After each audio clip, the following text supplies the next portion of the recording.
नमस्कार। ज्योतिष परामर्श केंद्र जागेश्वर धाम के YouTube चैनल पर आपका स्वागत है। मैं हूं ज्योतिषी भुवन चंद्र पांडे। प्रिय दर्शकों, हाजिर हूं लेकर एक नया विषय, ज्योतिष में श्राद्ध का महत्व। वर्ष 2025 में दिनांक 8 सितंबर 2025 से लेकर 21 सितंबर 2025 तक श्राद्ध पक्ष चलेगा, जिसमें बहुत सारे लोग अपने पितरों का श्राद्ध तर्पण इत्यादि करते हैं। आपकी जानकारी के लिए सबसे पहले यह बता दें कि यहाँ 16 श्राद्ध नहीं होते हैं, बल्कि 15 श्राद्ध होते हैं, जो कि पूर्णिमा के श्राद्ध को लोग इन श्राद्धों के साथ जोड़ देते हैं, जो कि अन्य कभी भी उचित नहीं है। पूर्णिमा का श्राद्ध तिथि का श्राद्ध होता है, क्योंकि तिथि का श्राद्ध उसे कहते हैं किसी तिथि में किसी भी व्यक्ति की जब मृत्यु होती है तो उसी तिथि को उसका श्राद्ध किया जाता है वैदिक परंपरा के अनुसार। यहाँ पर तारीख यानी कि जनवरी, फरवरी, मार्च, अप्रैल, मई, जून ये मायने नहीं रखती है, बल्कि चैत्र, बैसाख, जेठ, आषाढ़, श्रावण, भाद्रपद, आश्विन, कार्तिक, मार्गशीर्ष, पौष, माघ, फाल्गुन, इनके शुक्ल पक्ष या कृष्ण पक्ष की किस तिथि को किस व्यक्ति की मृत्यु हुई थी उस तिथि को उसका श्राद्ध होता है। यह तिथि का श्राद्ध होता है।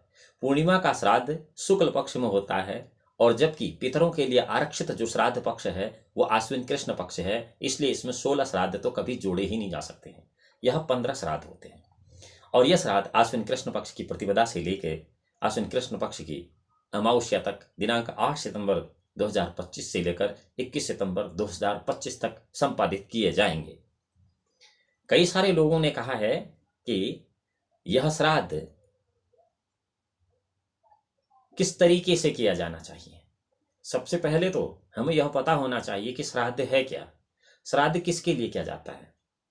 हमारे जो पितर होते हैं, यानी कि जो मृत लोग होते हैं हमारे, यदि दादा दादी, परदादा परदादी, तो वो जो मरे हुए लोग हैं उनको ही हम पितर कहते हैं।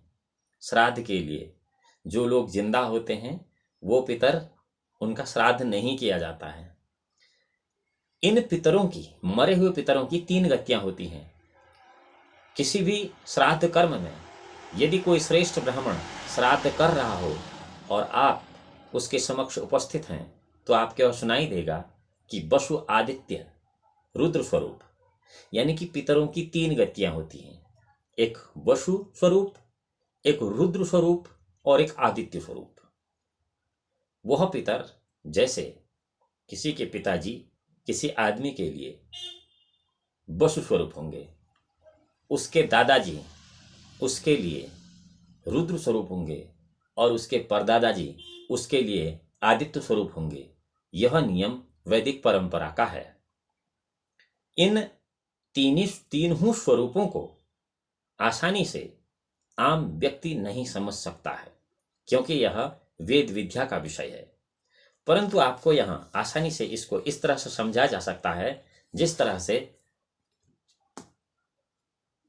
एक इलेक्ट्रॉन, प्रोटॉन और न्यूट्रॉन। ये हम क्यों कहते हैं?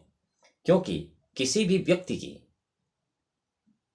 मृत आत्मा का श्राद्ध जब आप करते हैं तो आपको यह पता होता है कि उसका दाह संस्कार कर दिया गया है।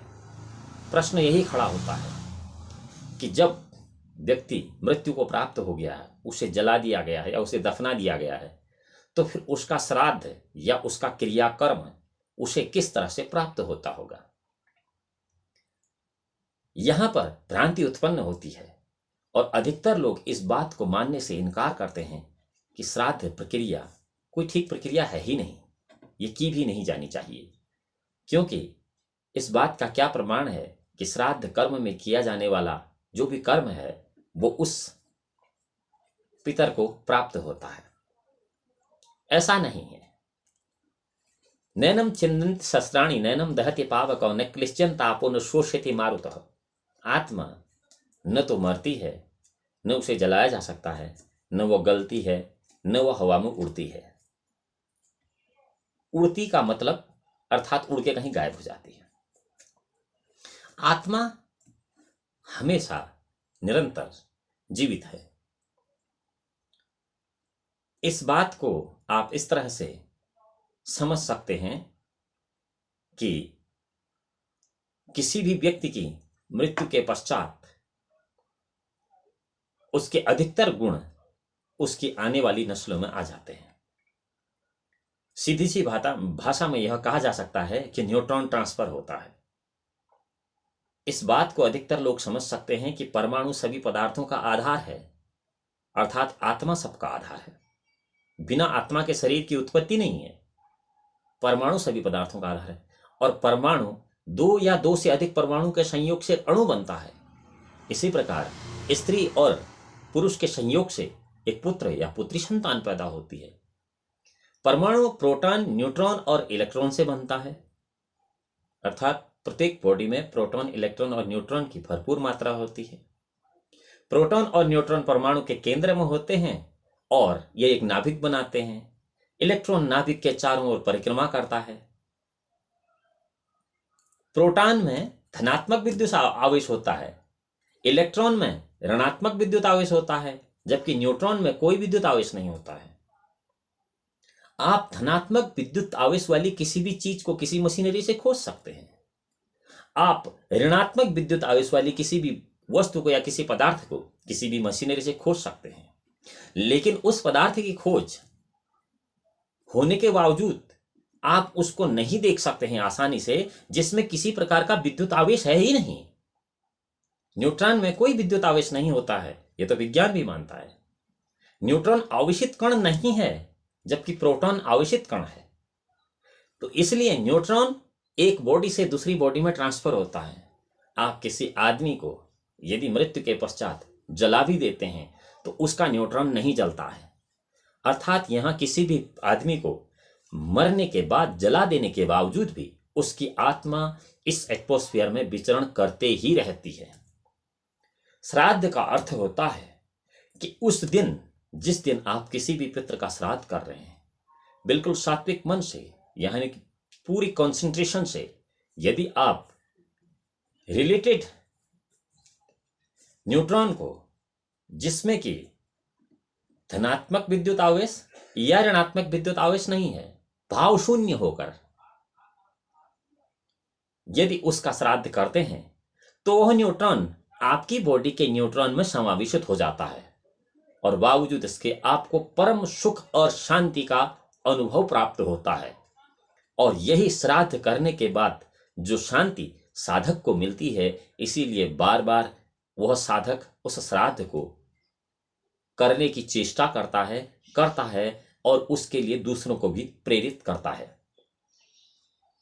यहां यह साफ हो गया कि परमाणु में इलेक्ट्रॉन, प्रोटॉन और न्यूट्रॉन, ये तीन होते हैं। और वहां यह भी सिद्ध है कि हमारे पितरों की तीन गतियां हैं, वसु, आदित्य और रुद्र। अब इन दोनों का सामंजस्य जातक या कोई भी मनुष्य अपनी अपनी बुद्धि के अनुसार किस प्रकार से कर सकता है, जिस प्रकार से वो इलेक्ट्रॉन, प्रोटॉन और न्यूट्रॉन के सामंजस्य को वसु, आदित्य और रुद्र स्वरूप पितरों में मिलाएगा, उसी प्रकार के फलों की उत्पत्ति उसे महसूस होगी। मैं पहले भी आपको यह बता चुका हूं कि ज्योतिष प्रेडिक्शंस का सब्जेक्ट नहीं है, बल्कि यह रेमेडी टूल्स का सब्जेक्ट है। इसमें अपनी आत्मिक शांति, अपनी मानसिक शांति और अपने शारीरिक कष्टों को दूर करने का एक यह तरीका है। ध्यान रहे, यह पितृदोष नहीं है। आज की वीडियो में इतना ही।